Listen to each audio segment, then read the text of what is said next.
Majaji wamejadiliana kwa muda mrefu baada ya ombi la upande wa serikali la kuahirisha kesi kwa sababu shahidi ameenda Muhimbili.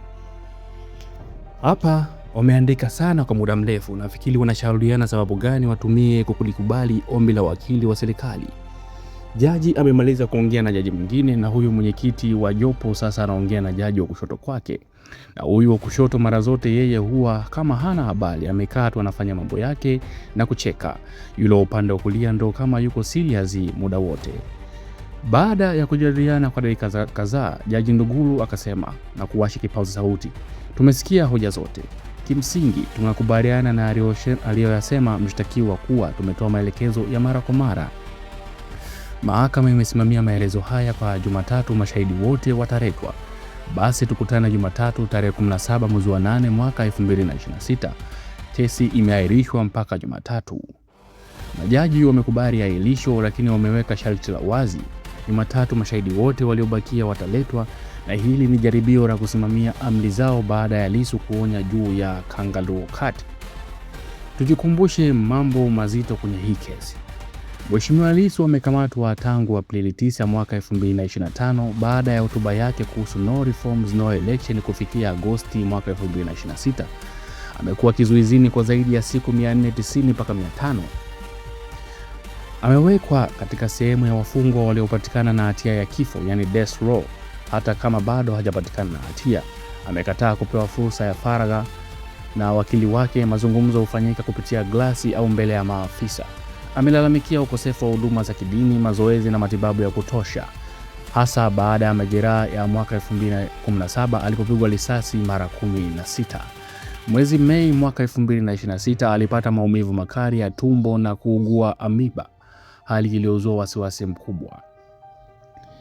Ukija kwenye UN Working Group on Arbitrary Detention, Februari mwaka 2026 ilitangaza kuwa kizuizi chake ni arbitrary, yani ni kinyume cha sheria, na kupendekeza achiliwe mara moja na kulipwa fidia.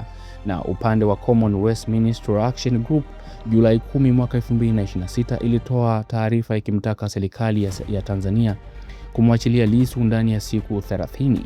Na upande wa Amnesty International, American Bar Association na viongozi mbalimbali wa Afrika wameitaka serikali imwachilie Tundu Lissu.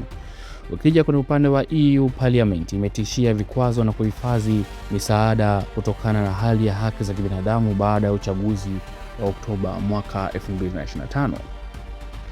Kesi yenyewe ni kuwa anashtakiwa kwa uhaini chini ya kifungu cha 39(2)(d) cha Penal Code, kosa linaloweza kuhukumiwa kifo. Na upande wa mashtaka umekuwa na shida kuwasilisha ushahidi thabiti, kwa mfano video hazijawasilishwa vizuri, mashahidi wa kificho na utata mwingi kwenye cross examination. Kesi imecheleweshwa mara nyingi, ikiwa ni pamoja na pause ya miezi 5 mapema mwaka huu. Kesi hii ina athari nyingi sana kwenye taifa hili. Kwa upande wa demokrasia, kesi hii inaonekana na wengi kama dhana ya kisiasa ya kumnyamazisha mpinzani mkuu. Chadema ilizuiwa kushiriki uchaguzi wa mwaka 2025 na maelfu ya watu waliripotiwa kuuawa baada ya uchaguzi, kulingana na taarifa za upinzani pamoja na UN. Athari nyingine ni kwa upande wa haki za binadamu. Matumizi ya mashahidi wa kificho, ukosefu wa faragha na mawakili, na kizuizi cha muda mrefu bila kuhukumiwa vinakiuka viwango vya kimataifa kama ICCPR na Mandela Rules. Na athari nyingine ya tatu ni kwa siasa ya Afrika. Kesi hii inatazamwa kama mfano wa lawfare, kutumia mahakama kuondoa wapinzani. Viongozi kama Bobi Wine Uganda, Ian Khama Botswana na wengine wameitaka aachiliwe mara moja. Na athari nyingine ni kwa Lissu yeye mwenyewe binafsi. Licha ya kuwa gerezani, anaendelea kujitetea mwenyewe kwa uwezo mkubwa wa kisheria. Cross examination zake zimekuwa kali na zimefichua mapungufu mengi ya upande wa mashtaka.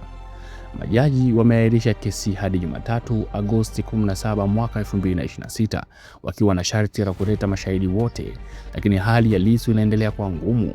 Kizuizi muda mrefu, hali mbaya gerezani na shinikizo la kimataifa linaongezeka.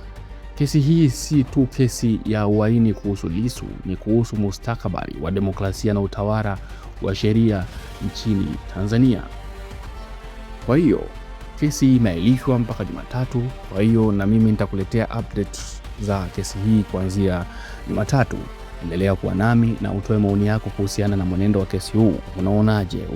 Unaona nini kita happen kuanzia Jumatatu? Je, mashahidi hao wataletwa? Na kama wasipoletwa nini kitatokea?